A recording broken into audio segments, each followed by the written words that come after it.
This is Anthony. Let's walk and talk.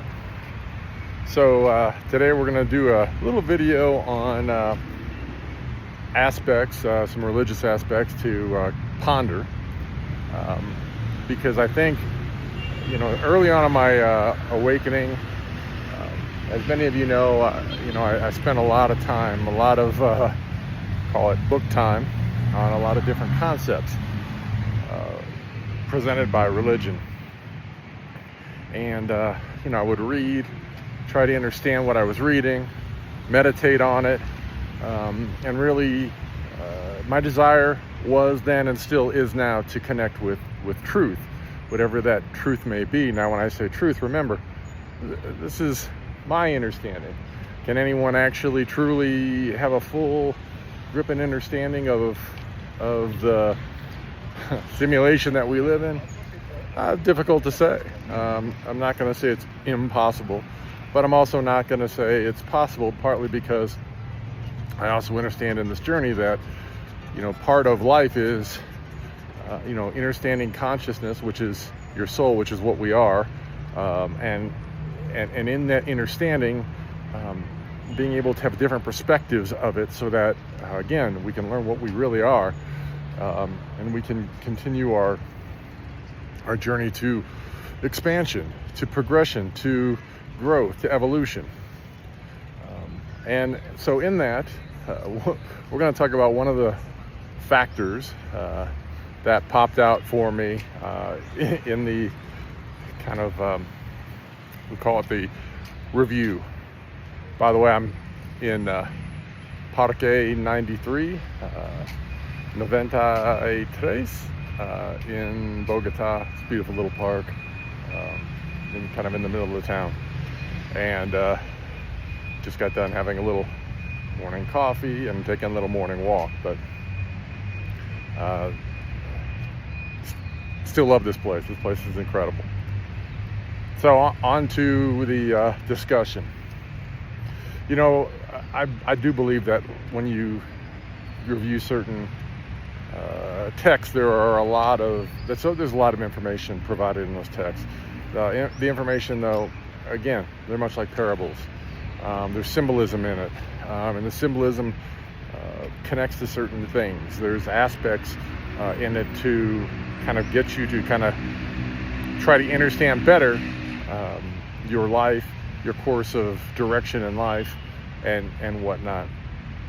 And as we've talked about, there are also many aspects of control in a lot of these texts, and you can, as you become more discerning about what you're learning and reading and understanding, those things begin to pop out pretty clearly. You begin to see the portions where even ascended masters are talking and teaching you about your power and your sovereignty, and then you see in other aspects where they're asking, you're being asked to give up your sovereignty, which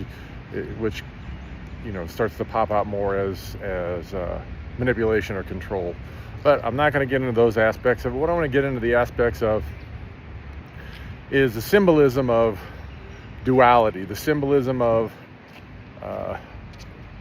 God or angels and demons, the symbolism of the fallen versus the ascended.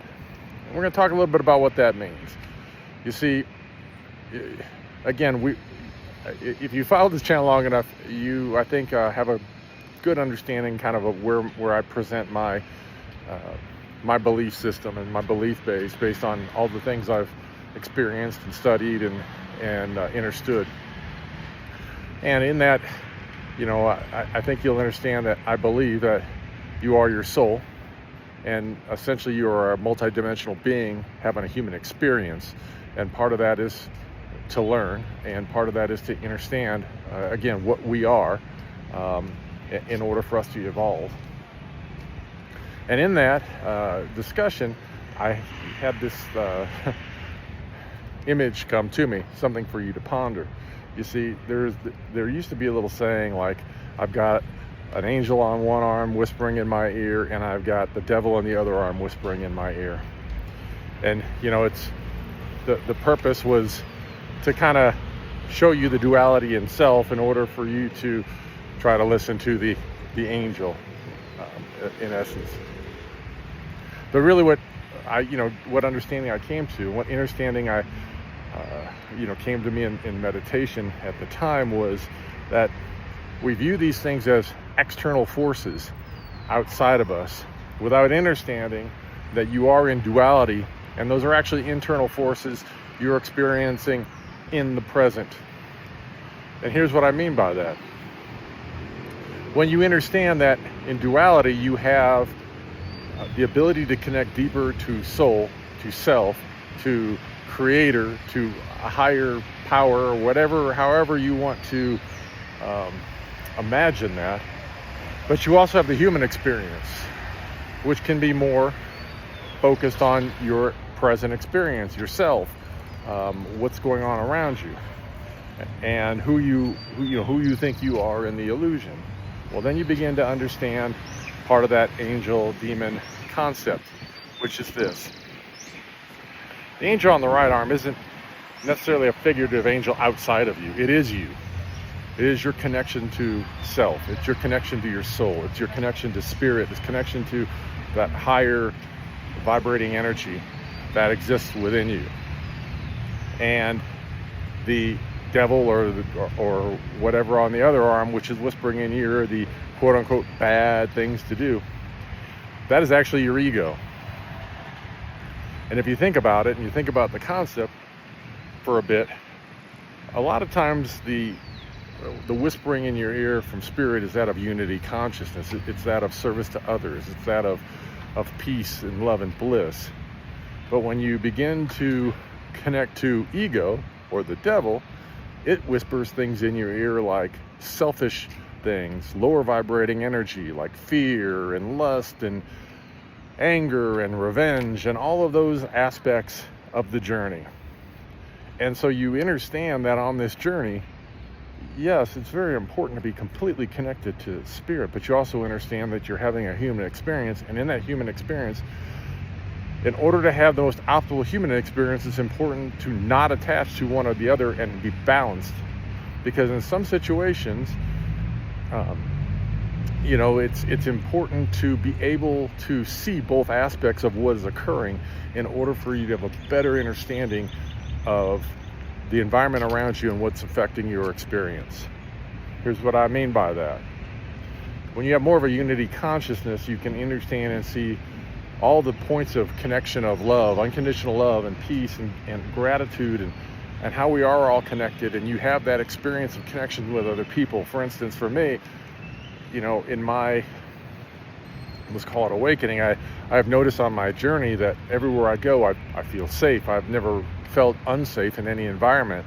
And a couple of times, 2 times in the last many years of me experiencing the world, the 2 times where I felt like maybe something was off were the 2 times where I actually found myself in a place that, let's just say, wasn't an optimal position for me to be in. And because I was able to identify that and recognize that, I was able to quickly remove myself from that area and put myself into a position of peace again. The other aspects are this. Because of the way I feel, I also experience that in return. I feel gratitude and love and peace. And so even no matter what country I've ever gone to, every time I walk by people, I'm smiling. They may not be smiling. They see me, they smile back. I feel that projection of gratitude and peace in return. Events around me also show me those things all day, every day. And it's because that's what's inside of me, and what I expect is going to be returned to me, and so I experience that. However, the other aspect of that is ego. And in the ego self is where you experience the negative side, or the selfish side. And if you choose to reside in that energy, that is also projected back to you. And you see that in the actions of people or events around you. And the benefit of being balanced is being able to choose the side that you want to exist in, but also see the potential of the side that could affect that. We talked a lot about, how I feel about watching the news and and whatnot, that you're essentially watching a narrative or propaganda designed to hijack your emotions and bring you into the negative, bring you into a feeling of fear and lack and separation, because that's what ego is. Where the other aspect is really love and unconditional love and gratitude and bliss and connection with all things around you. So, again, being balanced, if you flip on things like the news, you begin to see those things being operated in order to try to affect your present state.